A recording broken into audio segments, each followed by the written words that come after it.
Assalamualaikum warahmatullahi wabarakatuh. Assalamualaikum.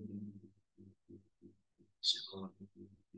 Sahabat Quran semuanya udah ada 19 peserta yang sudah berhadir. Sambil menunggu yang lainnya, boleh dong komen dari mana aja nih yang sudah berhadir semua.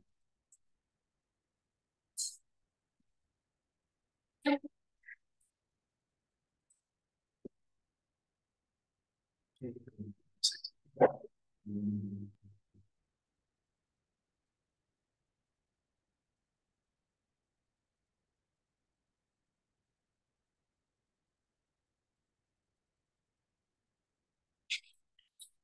Oke.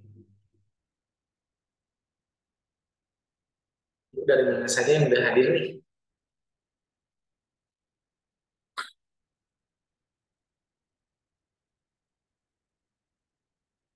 Ya, di obrolan akan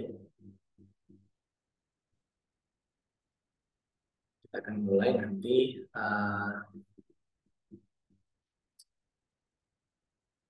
kamu lagi 5 menit lagi lah ya.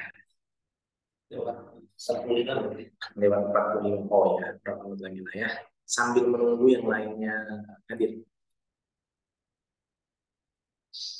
Ya, teman-teman yang sudah bergabung ini dari mana aja? Teman-teman silakan tulis di kolom komentar ya di bagian obrolan. Ya, dari mana aja? Mungkin ada yang dari Palestina mungkin di sini.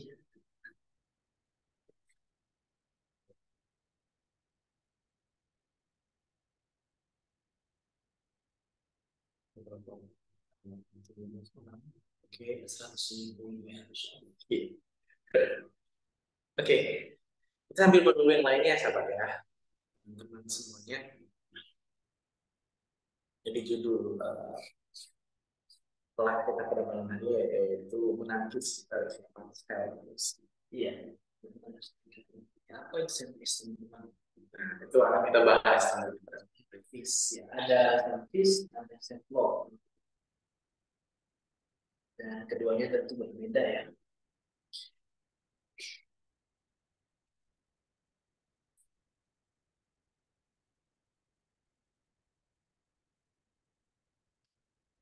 Oke.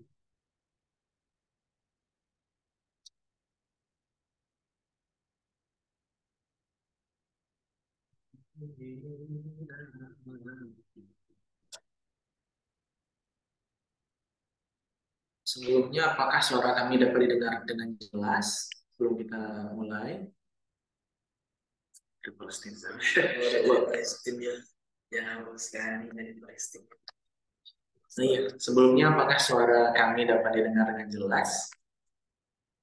Apa sebenarnya? Sudah jelas, Tad.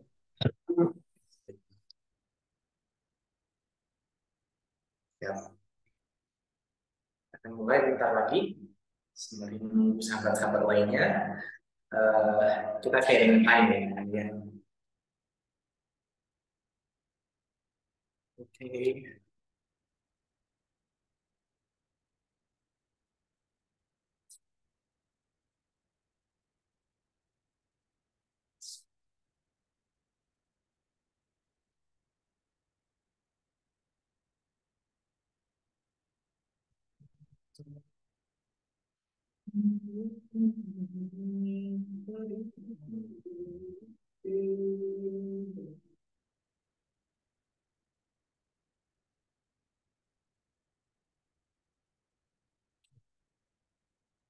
Oke. Gimana, sahabat-sahabat? Apa masih bisa didengar dengan jelas? Soalnya ada juga yang eh, dari operator sepertinya masih kurang jelas suara.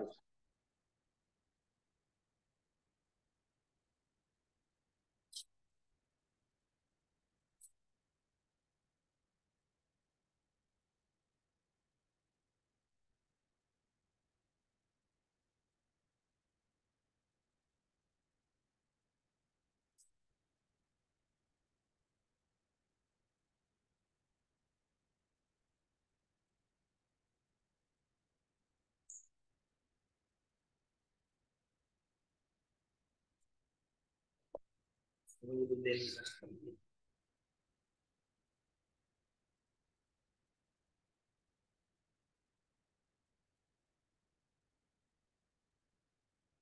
sepertinya bisa kita mulai ya.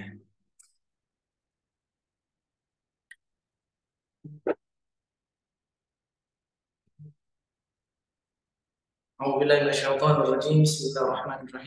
Assalamualaikum warahmatullahi wabarakatuh. Alhamdulillah, nahmaduhu wa nasta'inuhu wa nastaghfiruh. Wa na'udzu billahi min shururi anfusina wa min sayyiati a'malina. May yahdihillahu fala mudilla lahu wa may yudlil fala hadiya lahu. Asyhadu an la ilaha illallah wahdahu la syarika lahu wa asyhadu anna Muhammadan 'abduhu wa rasuluhu la nabiyya ba'dahu.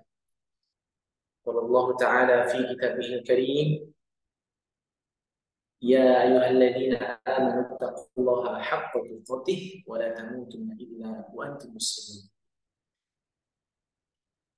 Bersyukur kepada Allah dan mengucapkan alhamdulillahirabbil alamin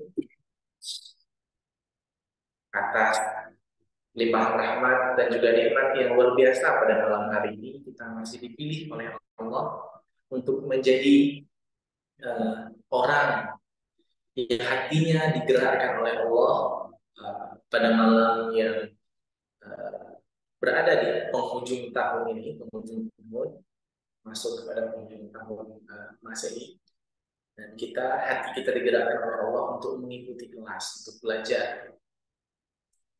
belajar Al-Quran begitu kan. Dan itu amat sangat patut kita syukuri karena tidak semuanya ya. Nah, ini ada 19 orang ini yang Masya Allah pilih pada malam hari ini. 20 orang sudah ya. Masya Allah. Istimewa kita pada malam hari ini. Semoga bisa sama-sama berdiskusi dan membersamai kelas ini hingga selesai. Karena mungkin kita juga tidak akan terlalu lama bahasan kita pada malam hari ini. Salam dan salam kita aturkan kepada baginda Nabi Muhammad Sallallahu Alaihi Wasallam, karena perjuangan beliau, karena akhlak karimah beliau, itu kita bisa merasakan nikmatnya iman dan Islam pada saat ini. Insyaallah. Semoga rindu kita menjadi rindu yang besar akan bertemu dengan beliau, dan semoga salawat-salawat kita terus terucap kepada beliau. Amin.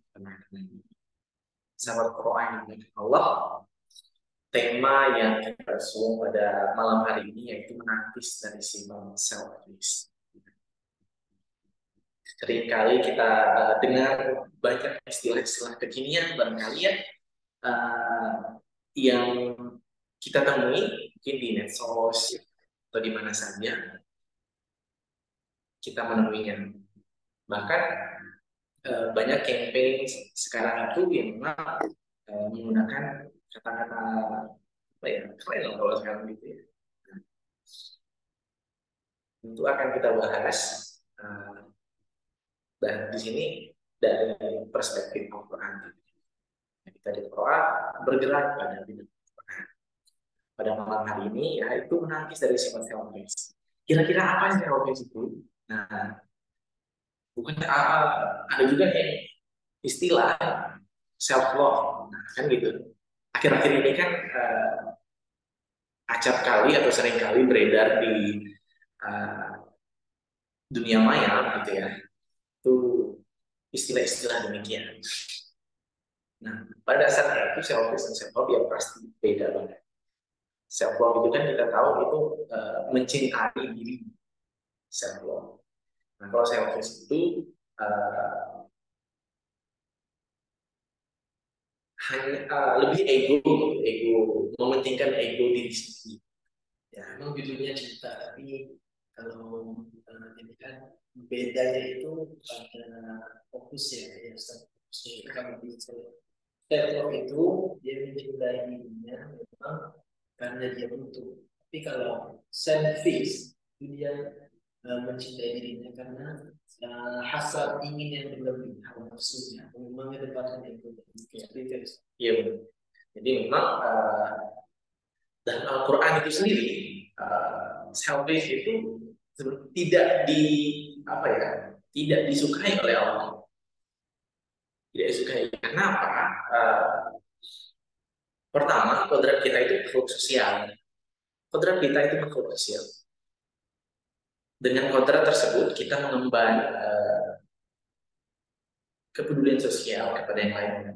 Dari kita lahir itu kita butuh orang lain. Lahir kita butuh orang lain. Saat kita mulai beranjak dewasa, kita butuh orang lain. Kita dewasa, kita udah kerja, kita masih butuh orang lain. Kita tidak akan lepas. Itulah qadarullah yang memang kita emban sebagai makhluk. Nah, karena kita butuh orang lain, bahkan sampai meninggal itu kita butuh orang lain. Kita kan nggak bisa tuh meninggal terus kita nguburin di sini, nggak bisa. Tentu butuh orang lain. Nah, maka sifat selfish itu amat sangat tidak baik. Nah, tentunya kita akan bahas dalam perspektif Al-Quran. Nah, dalam Al-Quran sendiri itu Allah terangkan dalam surah Al-Maun ayat 1 sampai dengan 7. Barangkali boleh operator tampilkan surah Al-Maun. Nah, akan kita bedah surah Al-Maun. Kenapa selfish itu tidak baik? Why?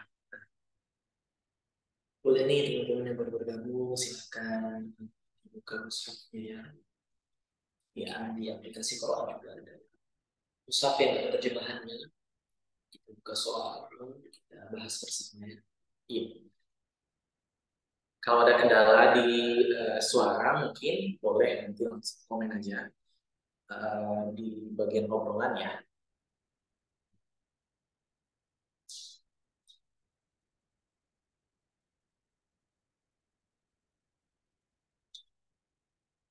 Oke, operator bagaimana? Silahkan tampilkan surah Al-Maun.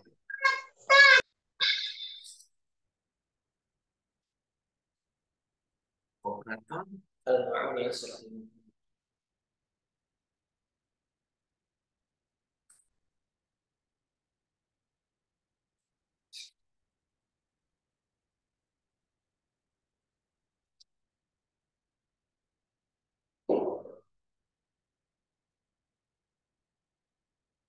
Ya, belum ada ini dari komputer. Ya udah, kalau kayak gitu boleh teman-teman, sahabat semuanya buka mushafnya surah Al-Maun.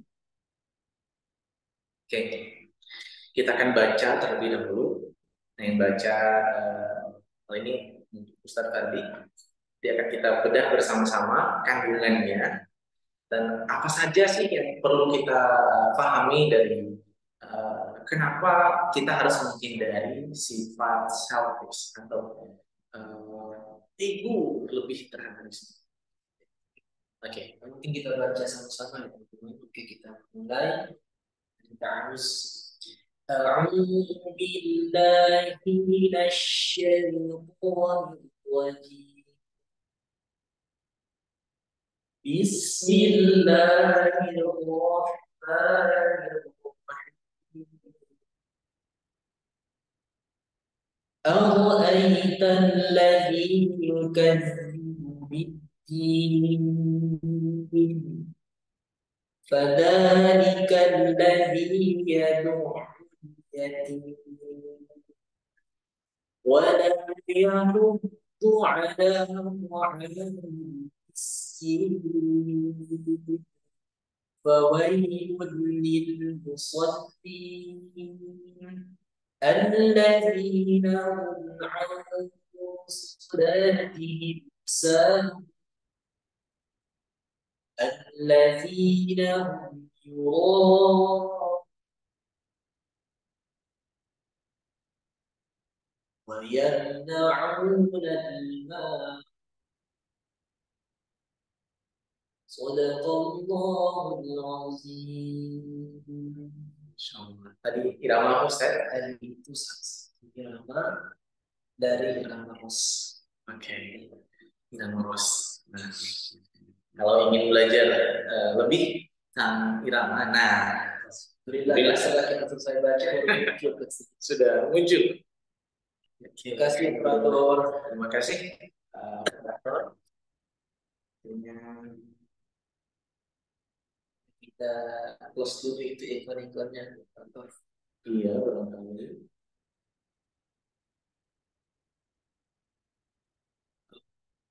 Oke. Lanjutnya. Lanjut sahabat semuanya sambil operator caranya. Oke. Pada ayat pertama surah Al-Maidah bahwa Allah bertanya, tahukah kamu orang yang mendustakan agama? Nah, dibuka dengan sebuah pertanyaan, tahukah kamu orang yang mendustakan agama?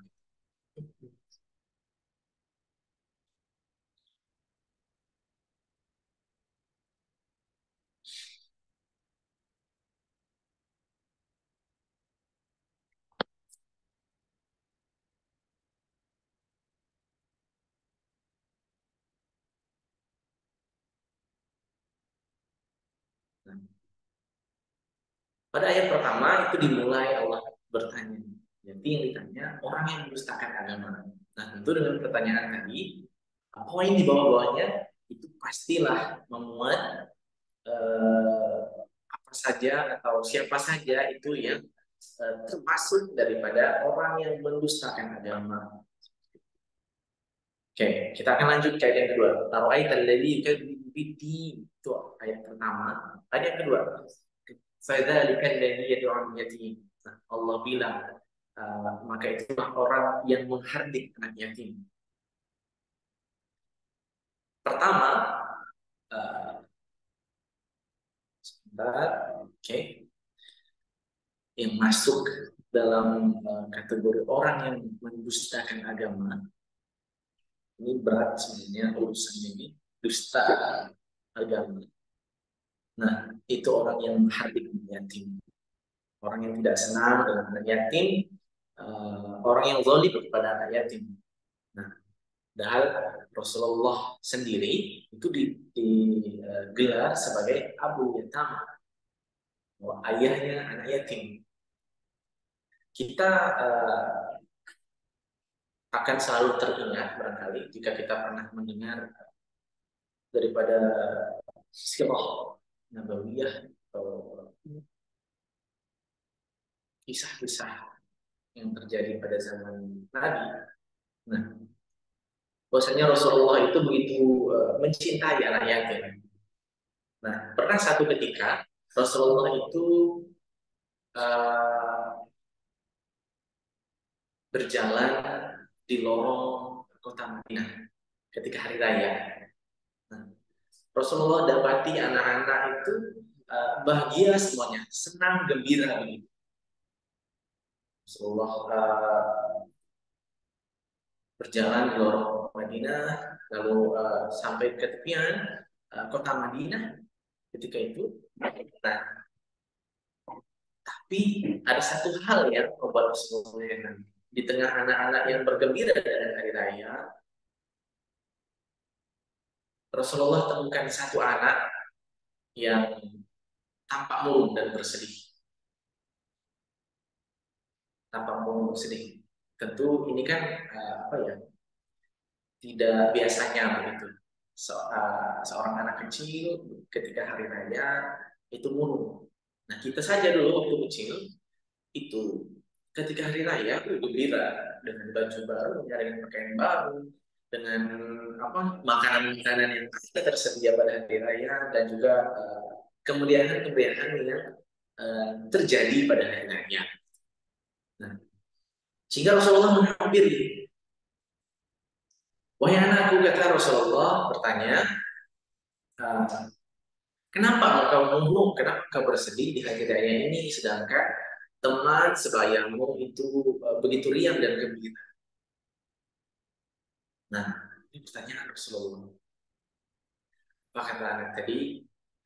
Ya Rasulullah, bagaimana bisa aku berbahagia di hari raya ini, sedangkan aku hidup dalam kesendirian? Rasulullah heran. Ini anak masih kecil, kenapa bisa hidup sendiri? Rasulullah tanya, ayahmu mana ibumu? Ya Rasulullah, kata anak tadi. Tidak. Anak tadi, anak kecil tadi, itu tidak tahu yang diajak bicara itu Rasulullah. Wahai Bapak, katanya, bagaimana aku tidak bersedih? Bagaimana aku tidak bersedih? Sedang di hari raya ini, di tengah teman-temanku punya baju baru, terus punya kebahagiaan yang lengkap dengan orang tuanya, sedangkan aku hidup seorang diri. Ayahku meninggal syahid ketika berjihad bersama Rasulullah. Nah, lalu ditanya oleh Rasulullah, lalu di mana ibu? Wahai bapak, anak ini nggak tahu nih yang berbicara dengannya itu Rasulullah. Wahai bapak, ibuku sudah menikah lagi dan bersama suaminya, sehingga aku hidup sendirian. Lalu apa kata Rasulullah? Rasulullah bersedih mendengar yang anak tadi ungkapkan. Lalu Rasulullah sampaikan, wahai anakku, maukah engkau Fatimah menjadi saudarimu dan Aisyah menjadi ibumu? Kata Rasulullah. Nah, ketika itulah anak tadi menangis. Dia baru mengetahui bahwasanya yang diajak bicara olehnya itu yaitu Rasul. Ia menangis bahagia. Nah, ketika itu juga Rasulullah bawa anak tadi ke rumah, lalu dimandikan oleh Aisyah, diberikan pakaian yang bagus. Itu salah satu kisah, dan masih banyak kisah lainnya. Bahwa Rasulullah itu amat sangat menyayangi anak-anak yatim.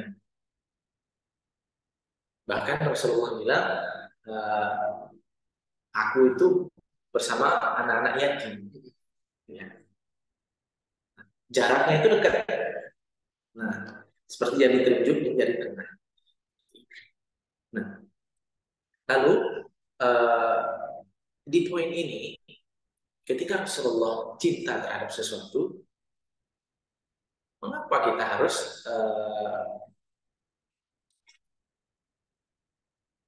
mengingkari daripada kecintaan Rasulullah tersebut? Nah, itulah poin pertama kenapa kita bisa menjadi orang yang mendustakan agama, yaitu pertama poinnya yaitu menghardik ajaran. Karena bahasa menghardik ini sebenarnya udah pada level yang sangat mengerikan ya saya. Itu yang pertama.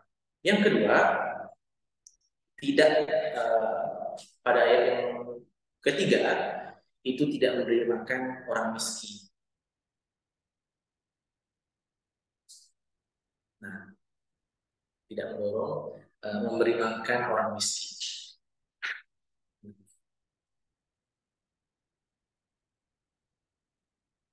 Barangkali kita diberikan kelebihan.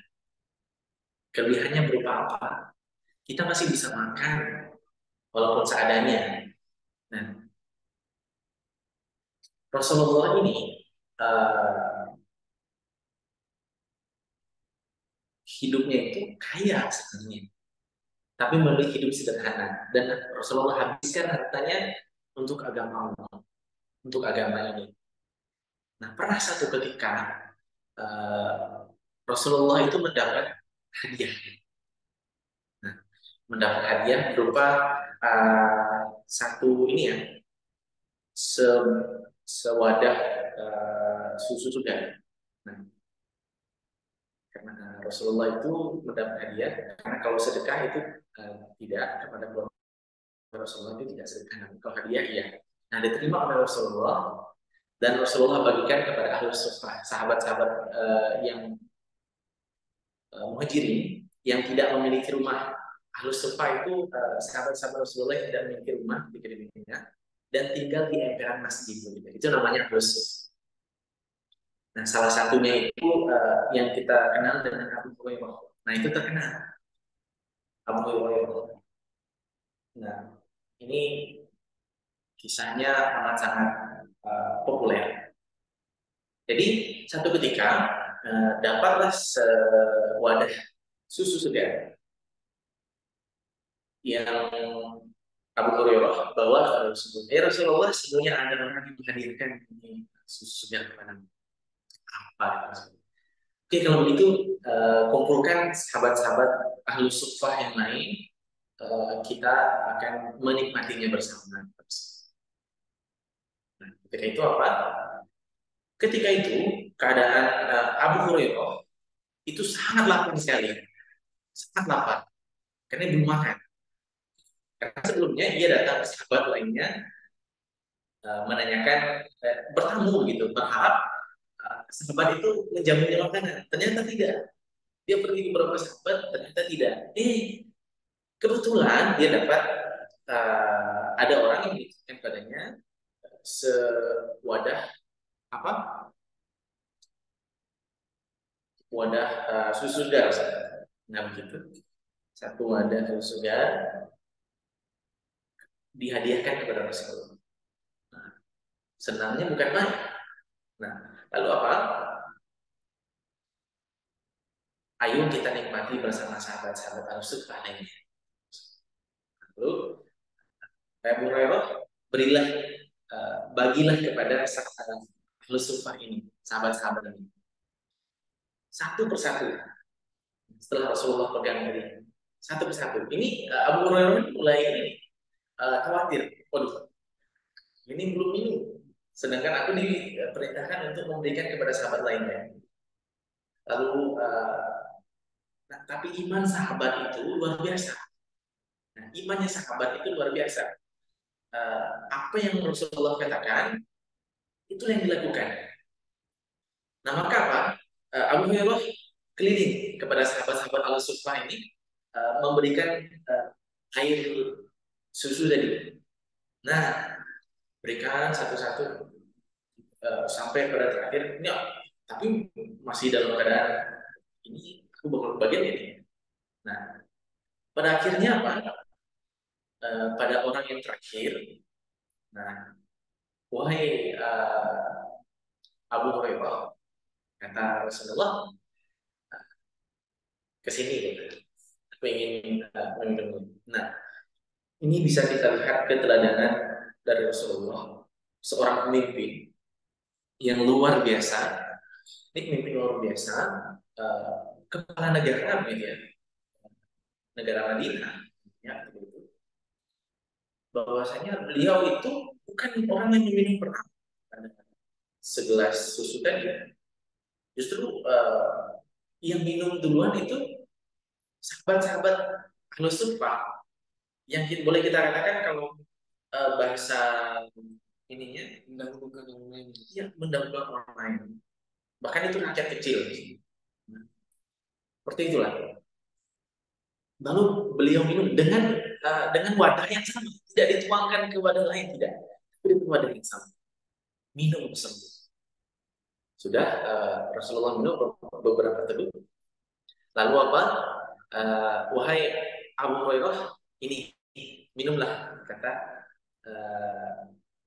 Rasulullah kepada Abu Hurairah.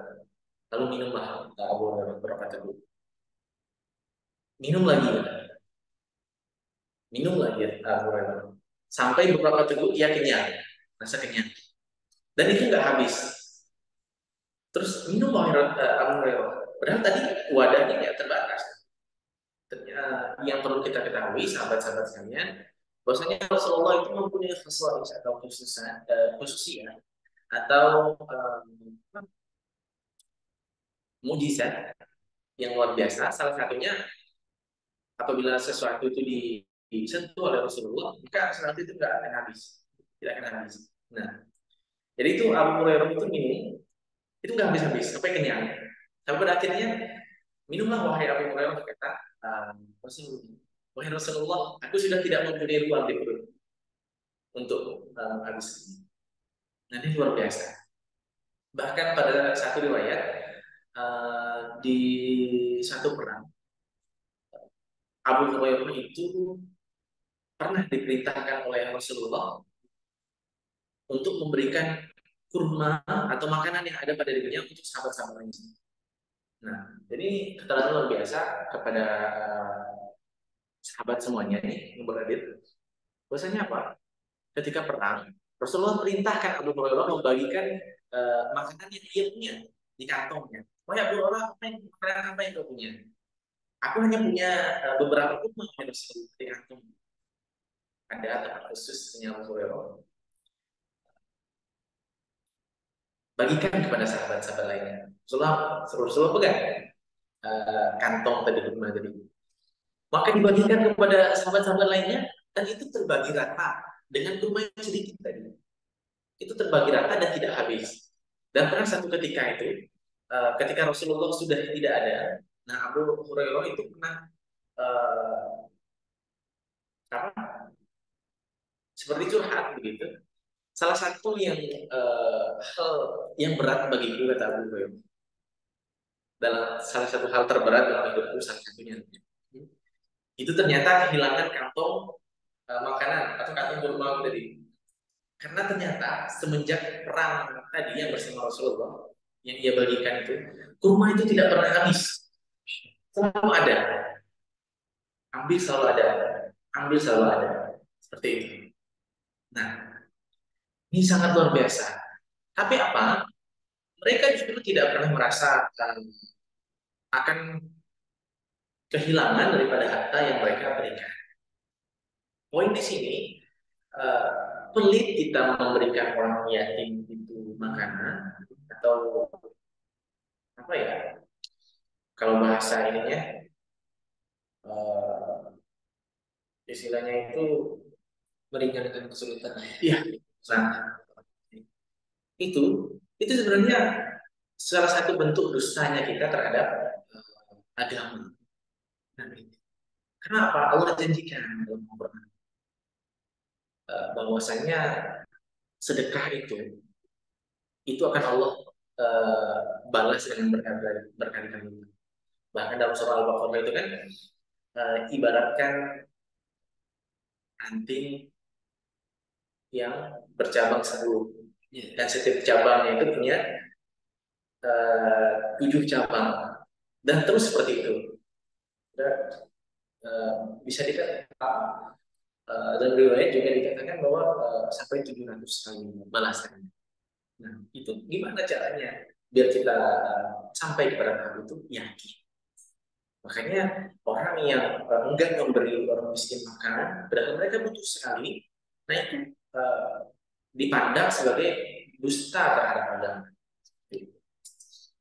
Nah, ini baru ayat yang ketiga, kita udah ngeri, sahabat semua. Ayat yang ketiga. Baru ayat yang ketiga, itu udah ngeri kita.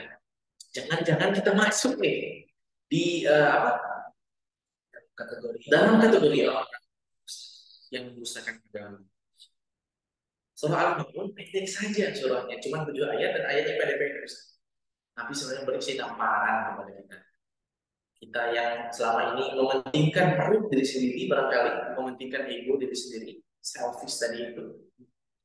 Ternyata itu salah. Bukan kita tidak boleh mengutamakan diri kita. Boleh, boleh. Tapi ingat, kita juga jangan memandang, jangan menutup mata terhadap orang lain yang membutuhkan uluran tangan kita. Itu poin yang kedua. Jadi poin pertama, yang bisa masuk ke dalam kategori orang yang mendustakan agama itu yang maksud yang menghargai anak yatim.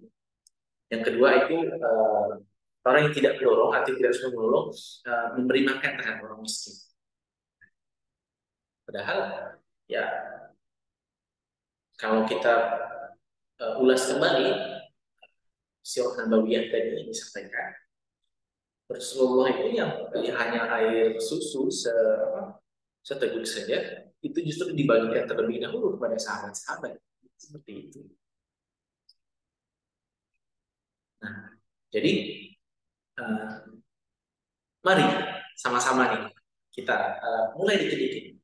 Jadi memahami Al-Quran barangkali ketika kita membaca Al-Quran akan lebih sampai gitu saya. Ketika kita tahu maknanya. Kalau kata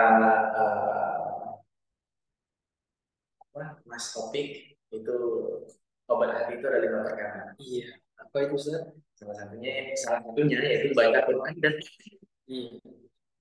baca Quran dan maknanya itu membuat kita lebih paham. Bukan sekedar kita praktek baca, tapi juga harus menerapkan segala apa yang ada di Al-Quran ya teman-teman. Iya, benar.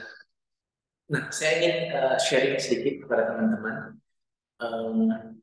Ini bukan bentuk ria, tidak, sama sekali tidak. Iya. Nah, saya itu kebetulan ya Allah amanahkan juga mengajar di rumah Quran di sini. Nah, pernah satu ketika saya itu di luar mengajar di Quran karena malam saya mengajar di Quran. Kalau siangnya memang ada kerjaan di kantor begitu. Dan gajinya waktu itu kebetulan saya ya belum seberapa gitu. Gajinya belum seberapa. Ini nyata banget. Nah, satu ketika saya kasih challenge ke anak-anak, ke santri saya. Anak-anak, Ustaz kasih challenge kepada kalian, 1 bulan kalian selesaikan membaca makna daripada Al-Quran 30 juz. 1 bulan.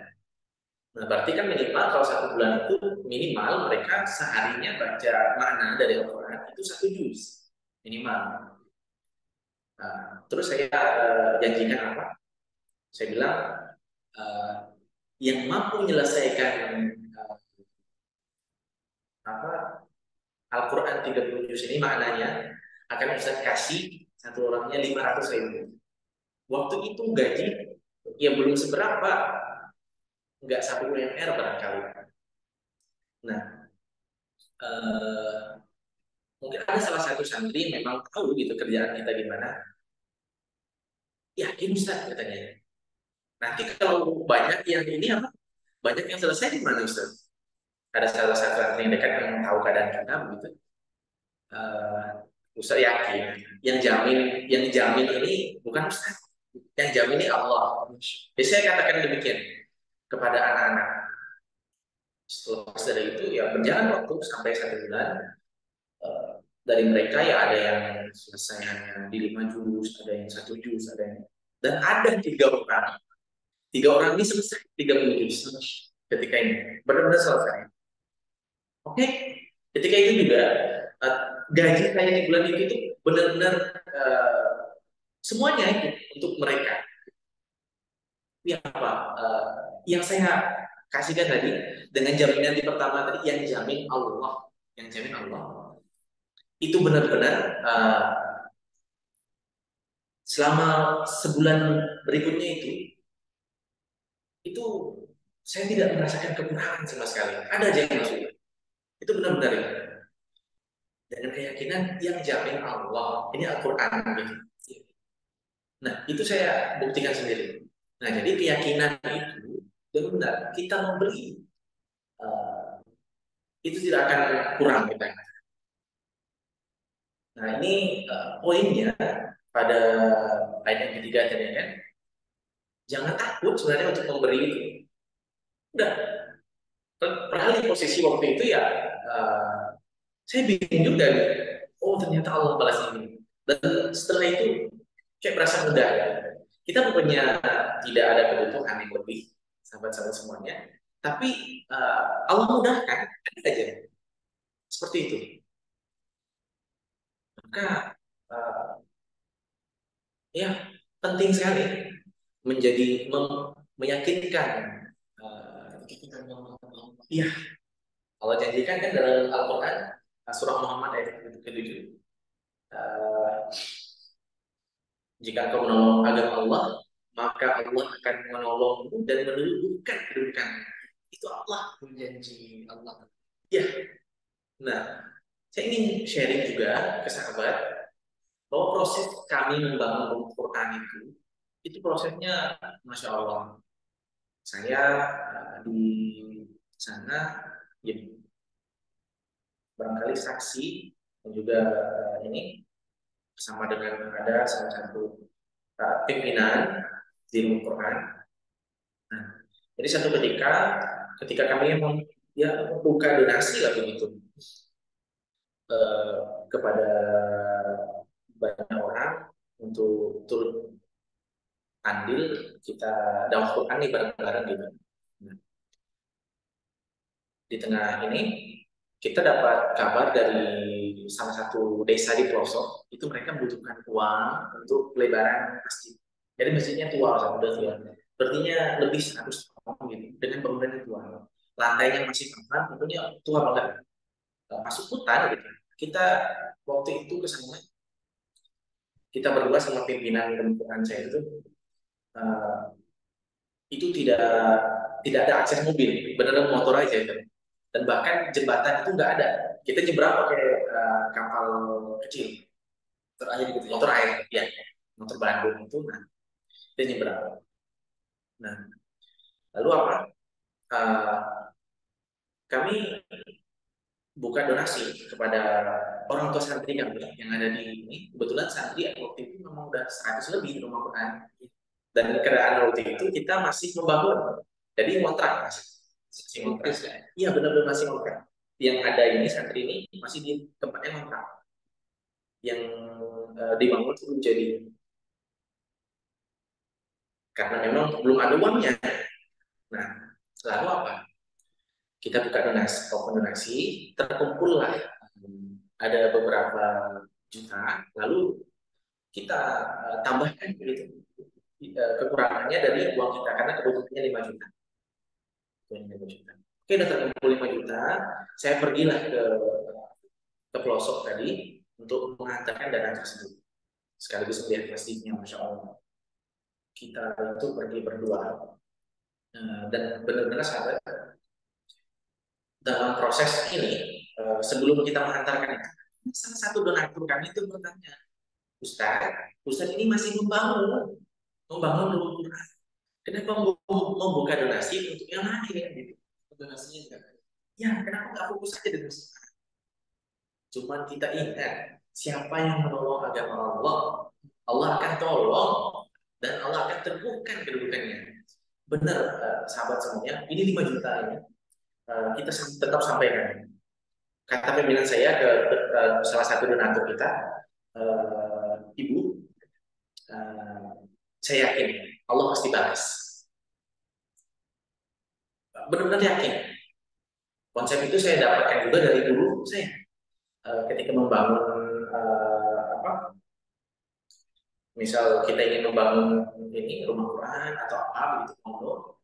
Ketika ada donasi barangkali, nah sebagian donasi itu kita donasikan juga kepada pondok lain yang sedang membangun. Nah konsep itu saya dapat juga. Oke, ayo langsung kita hantar.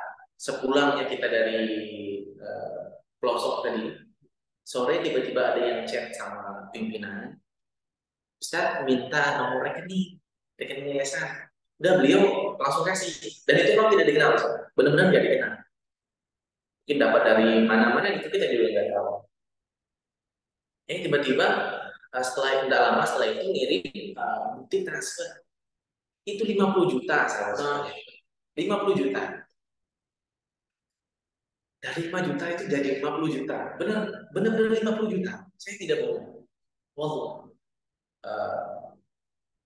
Kita sampaikan juga lah kepada donatur gitu. Sampai donatur itu nangis saking apa ya yang itu beliau agak meragukan dengan keputusan kita untuk membantu masjid tadi, tapi disitulah mulai dari situ itu mas terus mau kita setelah 50 juta tadi ada yang 10 juta itu terus sampai kita bisa mendirikan bangunan sendiri. Ada 2 bangunan sekarang. Nah, Jadi di situ poin, betul kata Ustaz sampaikan tadi, kalau kita menolong ada Allah, Allah akan tolong, Allah akan tolong kita dan menentukan kedudukan itu suruh Muhammad itu. Itu satu. Maka ketika kita bertolak belakang dengan sifat ini, gemar memberi, maka akan sangat logis itu kita dusta terhadap agama. Dustanya dalam bentuk apa? Kita tidak meyakini sepenuh hati misalnya.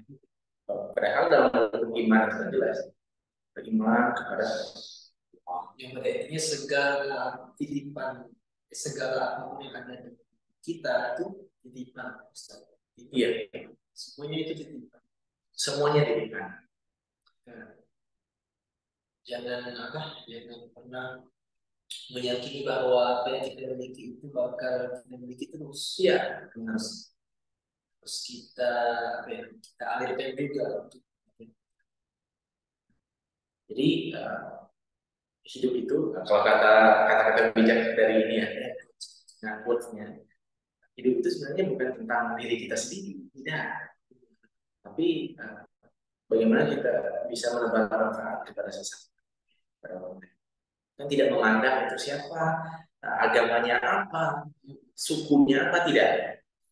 Nah, karena Rasulullah mencontohkan itu sendiri, bagaimana kita hidup dalam lingkup agama yang sama, bagaimana kita hidup dalam lingkup satu negara yang memang itu punya perbedaan-perbedaan tersendiri. Oke, kita lanjut ke ayat yang selanjutnya, ayat yang keempat. Ayat yang keempat, celakalah orang yang sholat. Ayat yang keempat ini yang membuat kita banyak bertanya-tanya, why? Kenapa orang yang sholat kok masih celaka? Kita ngeri itu, ya.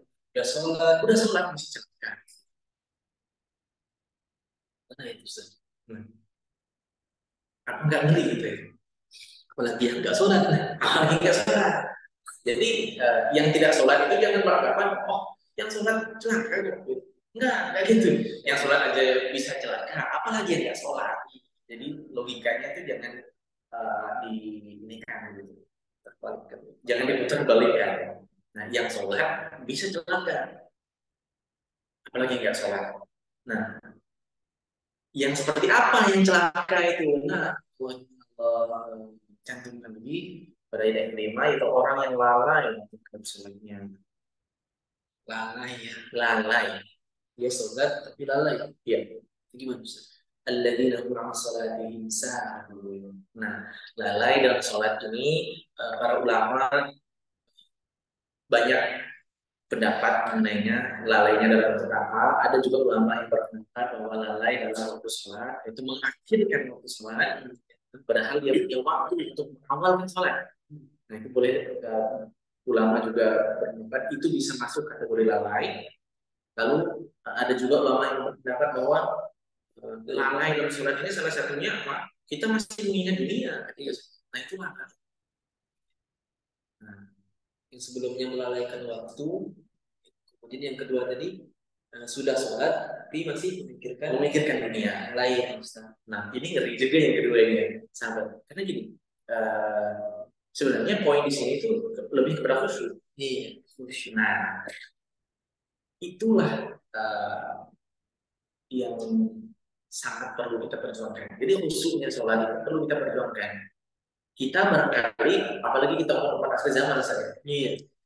Barangkali sulit kita untuk khusyuk dari awal hingga akhir sholat. Saya boleh katakan demikian. Gimana tanggapan sahabat-sahabat yang bahagia? Kira-kira benar nggak ini ungkapan ini? Kita umat akhir zaman ini amat sangat sulit untuk bisa khusyuk dari awal sholat hingga akhir sholat sampai salam. Kan ketika pergantian waktu sholat, ketika azan, biasa ada sebagian dari kita ngeluh, wah azan lagi nih. Nah, gitu. Aduh, azan lagi. Gimana tanggapan sahabat? Silahkan tulis di kolom komentar tanggapannya. Boleh. Kita share sholat maghrib itu bisa lagi. Iya. Bahkan ada iya betul mengenai waktu itu. Pas azan udah maghrib lagi gitu. Nah, itu padahal kan Saya ingat sekali ungkapan apa salah seorang mualaf yang luar biasa, mualaf Coach Steven ya.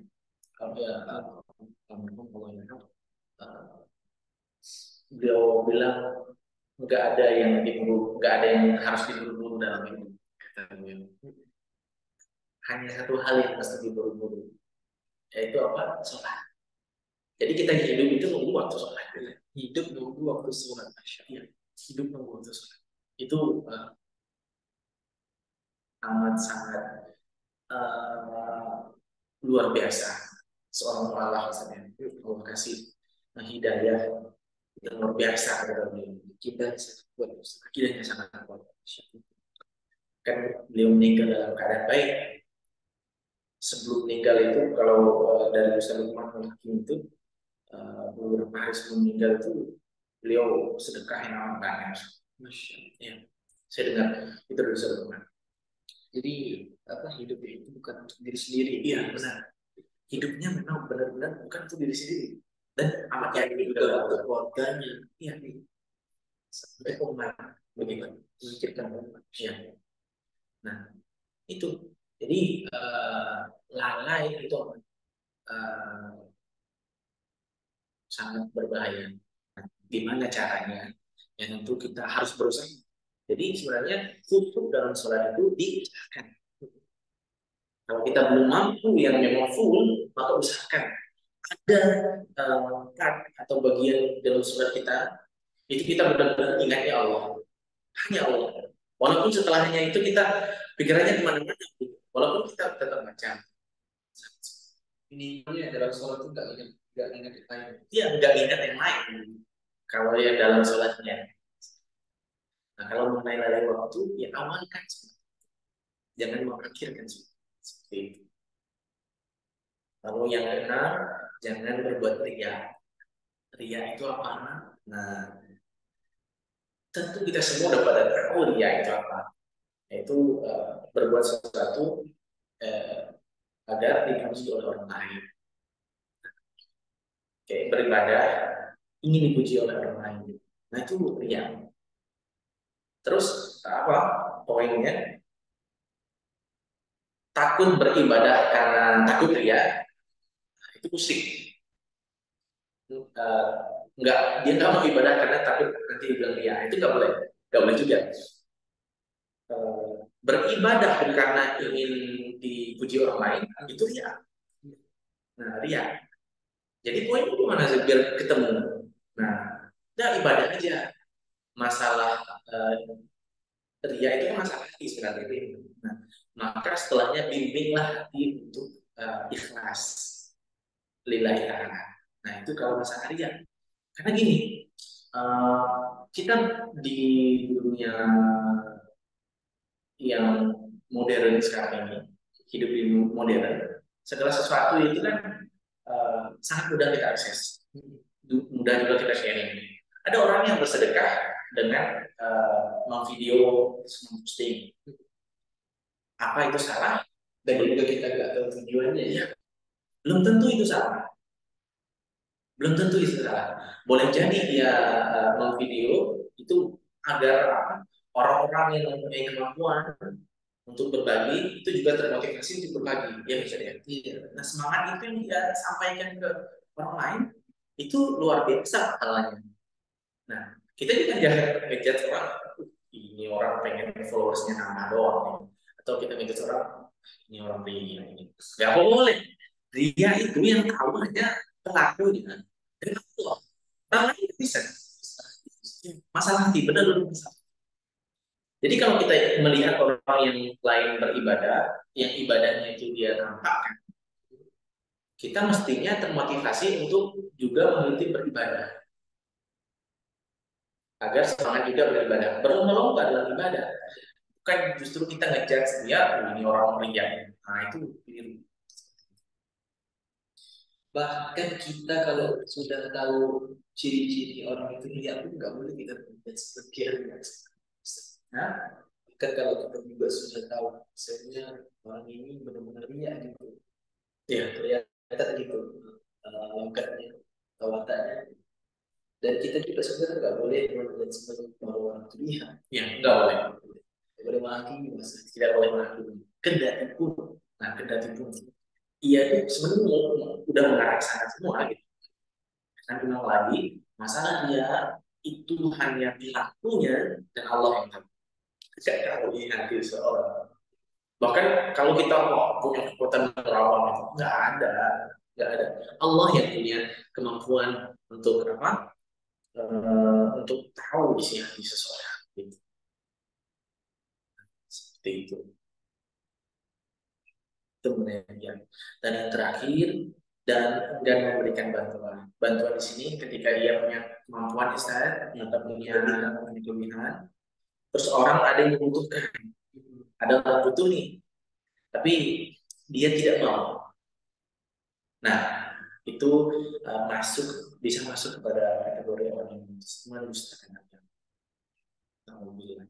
Ya, poinnya itu jangan sampai kita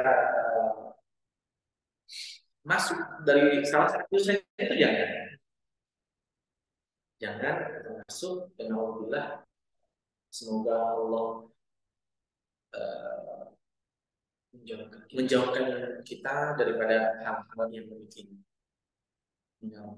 Udah, ini sudah 1,5 jam sore. Apa 1 jam? Oh, 1 jam ya. Sudah 1 jam kita bersama pada Zoom kali ini. Masya Allah, tetap spesies 70 orang, 70 juta orang di sini. Oke. Ini ada Kak siapa ini? Ada Kak Selino Vira. Masya Allah, Kak Selina.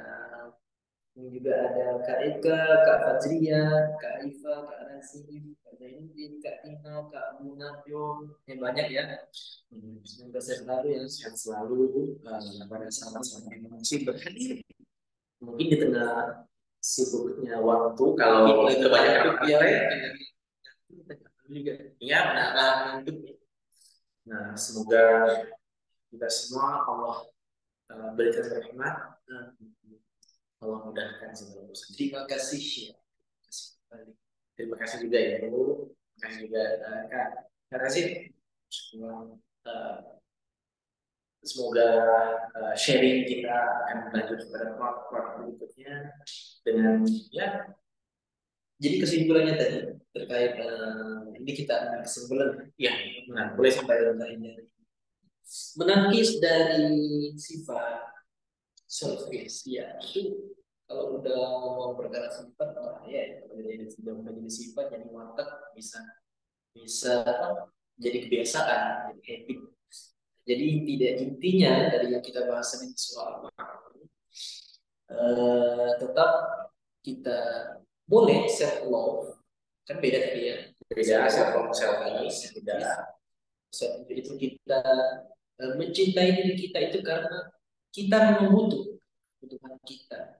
Tapi kalau selfish itu terkadang kita mencintai diri kita itu karena kita yang inginnya itu terlalu merupakan ego dan nafsu kita sehingga kita merugikan orang lain.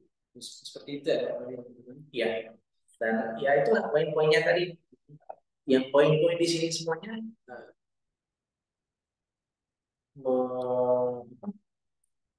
memberitahukan kepada kita, Allah masih tahu ke kita bahwa jangan kau hidup dengan ego dan menolak untuk memperhatikan. Iya. Ya. Kenapa? Yang kita lakukan itu yang kita menghadirkan yakin ini, nah itu bagian daripada orang yang berdusta terhadap agama. Jangan sampai nih kita masuk kepada golongan-golongan. Oke.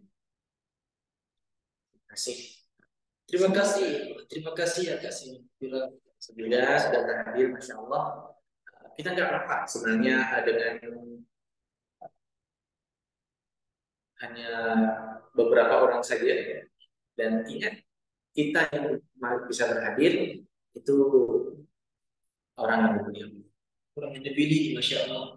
Ini ada 190 juta. Ini orang-orang yang bakal membantu umat.